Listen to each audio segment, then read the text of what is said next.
selamat pagi Pak. Iya, iya, saya melihat ada lowongan di perusahaan Bapak apa?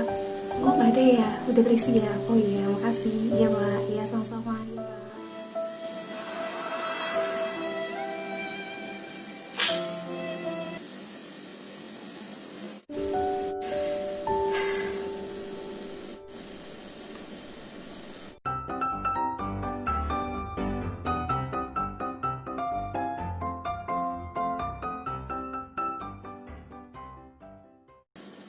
Oke teman-teman, apa kabar? Cuplikan video sebelumnya pasti udah bisa bikin teman-teman nebak isi dari video ini apa. Ya, kali ini aku yakin teman-teman banyak yang nyari karena kondisi seperti ini. Tapi meskipun nggak kondisi seperti ini, beberapa orang yang udah mulai menyadari untuk pengen punya sesuatu sendiri gitu kan, kayak usaha sendiri, pasti udah akan mulai melakukan pencarian. Jadi hari ini aku akan sharing 9 peluang bisnis yang lumayan evergreen, juga sangat cocok di masa pandemi seperti ini. Begitu pula dengan ketika masa pandemi seperti ini, usaha-usaha seperti ini itu justru malah kayak meroket gitu. Usaha apa aja itu? Simak ya. Yang pertama, e-commerce, marketplace, atau biasa disebut dengan jual beli online. Jadi gini teman-teman, siapa sih orang sekarang yang nggak tahu e-commerce? Siapa sih orang sekarang yang nggak paham jual beli online itu yang kayak gimana? Kita semua pasti paham, entah itu melalui website milik sendiri, melalui media sosial, ataupun melalui marketplace gitu kan. Di saat-saat seperti ini, orang lebih malas untuk pergi keluar rumah.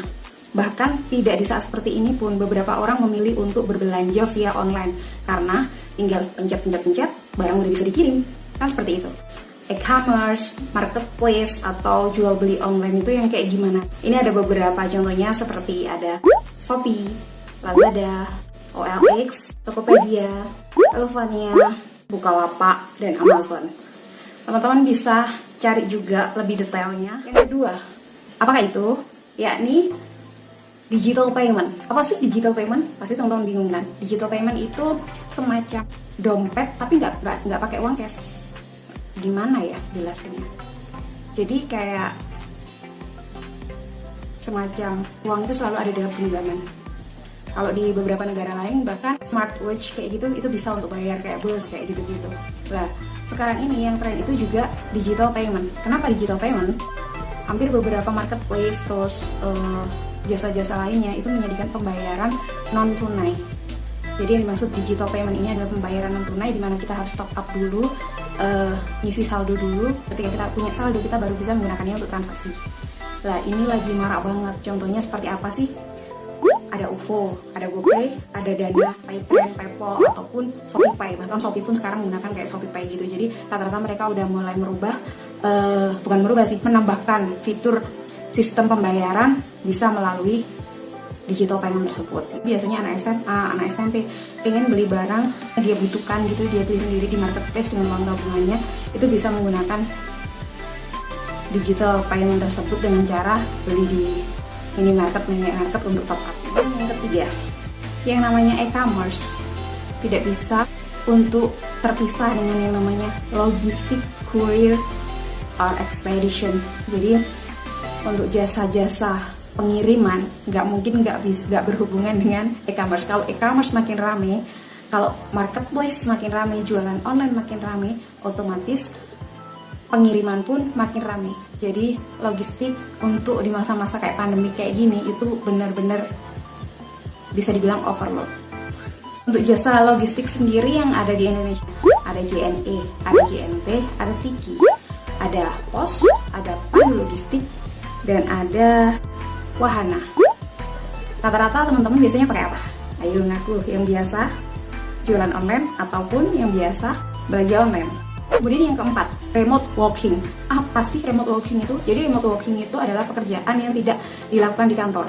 Beberapa profesi tertentu melakukan pekerjaan ini dengan hanya sesekali gitu datang ke kantor. Jadi salah satu contohnya mungkin seperti programmer nggak harus ke kantor, konsultan pajak, konsultan accounting seperti itu nggak harus ke kantor. Jadi dia hanya sesekali datang ke kantor, tapi lebih sering ngerjain itu di rumah. Hampir mirip sama WFH ya, tapi beda. Beberapa perusahaan di luar negeri, salah satunya di Rumania, itu udah menerapkan remote working.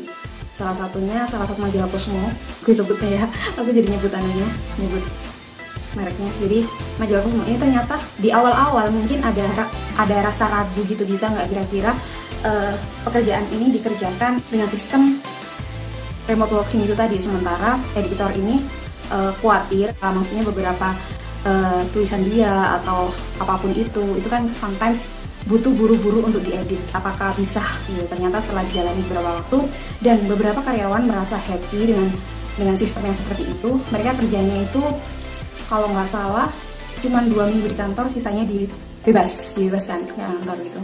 Dan itu ternyata cukup memberikan kebahagiaan dan semangat kerja tersendiri bagi karyawannya, dan itu meningkatkan produktivitas bagi pekerjanya. So, mungkin perusahaan teman-teman atau calon perusahaan teman-teman pengen menerapkan itu, monggo. Profesi yang bisa dikerjakan dengan remote working ini apa aja sih? Ini setelah aku kumpulin, itu ada blogger, freelancer, kursus online, pelatih online, konsultan online, customer service, relationship, programmer, web designer, desain grafis, entry data, social media manager, penerjemah, copywriter, video editor, audio editor, asisten virtual and user experience tester. Yang kelima, apakah itu? Teman-teman pasti tentang ini nggak kaget, karena ini udah marak banget. Apalagi ada salah satu brand yang ownernya adalah ex-staf sus Presiden RI. Yap, benar. Bimbel online, bimbingan belajar online. Siapa sih yang nggak memakai bimbingan belajar online di masa seperti ini? Memang ada beberapa murid ataupun mahasiswa atau apa yang nggak bisa mengakses melalui internet dan lain sebagainya karena daerahnya, ada juga yang dikarenakan tidak memiliki smartphone. Tapi sebenarnya bimbingan belajar online ini cukup kalau aku bilang ya, karena dibuat secara visual gitu loh, jadi menarik anak-anak, menarik adik-adik untuk mau belajar dengan lebih excited lagi gitu. Bimbingan online di Indonesia ini ada banyak, cuman yang dikenal hanya beberapa aja. Jadi bakal aku sebutin ada apa aja. Ada Ruang Guru, Zenius, Kelas Pintar, Kuiper School, Aku Pintar, Kelas Kita, Rumah Belajar. Itu teman-teman bisa download melalui aplikasi Android. Jadi bisa untuk belajar anak-anaknya. Ada yang berbayar, ada yang free kalau nggak salah ya. Cuman rata-rata berbayar deh kayak. Cuman ada minimalnya kok kalau nggak salah.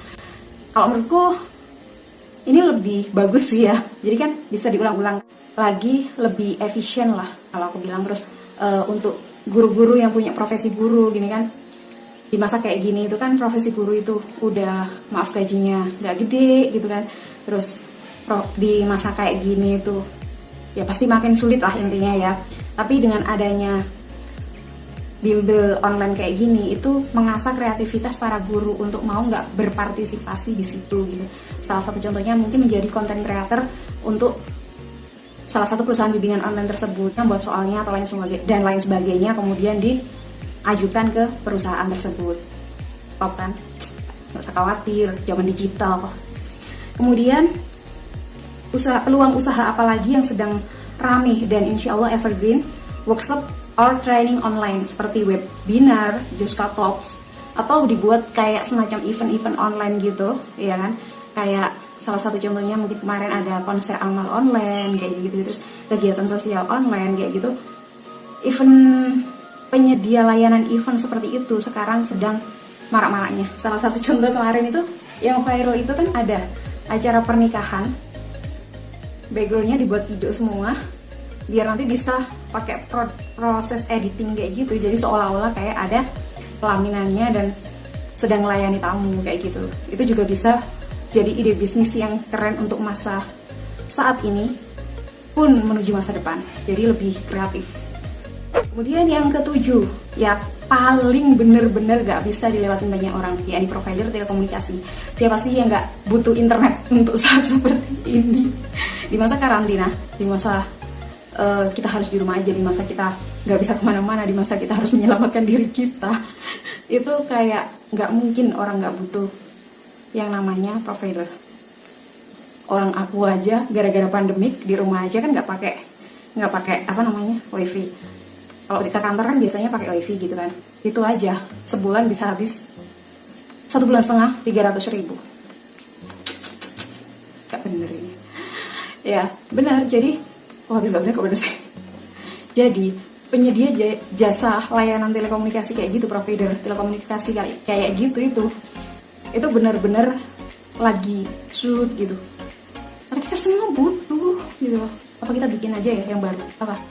Terus yang ke-8, apakah itu teman-teman selama masa pandemi pasti ngerasain bosen yang nggak karu-karuan. Udah nggak bisa kemana-mana, nggak bisa jalan, mau jalan itu pikir, mau ini tuh mikir semuanya kayak gitu-gitu. Aku yakin 100% pasti hobi rebahan di rumah dan sambil nonton entah itu Netflix, View, Hook, masih ada nggak ya? Oh, pokoknya Hook. Terus atau mungkin GoPlay, atau ada lagi mungkin bisa ditambahkan sama teman-teman, ada banyak kok. Ini ya kan. Kemudian yang ke-9, apakah itu? Yakni telemedicine. Beberapa waktu yang lalu itu aku sempat ngerasa sakit dan aku horor banget kalau mau datang ke dokter, ya kan, entah itu ke rumah sakitnya, entah itu ke dokter prakteknya, itu aku horor banget. Akhirnya aku istirahat di rumah aja, aku pakai download aplikasi, salah satu aplikasi, dan aku konsultasi dari situ. Apotek udah ada, K24 klik, iya kan. Jadi telemedicine juga lumayan oke gitu loh. Kalau mungkin mau buka klinik secara virtual, klinik online gitu, nggak masalah. Jadi nyediain jasa konsultasinya. Terus nanti butuh obat apa, tinggal ke apotek yang bisa online juga. So itu tadi adalah 9 jenis usaha yang makin melesat jauh ketika masa pandemik dan insya Allah super evergreen. Dan juga peluang, mungkin ada beberapa dari teman-teman atau beberapa yang lain pengen mencoba untuk membuat usaha seperti itu. Mungkin nggak ada yang nggak mungkin kok. Coba aja. Oke teman-teman, coba salah satunya juga nggak apa-apa, mungkin dengan menjadi dropship di marketplace atau menggunakan provider untuk upload video di YouTube dengan bikin banyak konten, nggak masalah kok. Selalu ada peluang kalau kita mau berusaha. Oke, sampai di sini dulu video aku. Sampai ketemu di video selanjutnya. Assalamualaikum warahmatullahi wabarakatuh.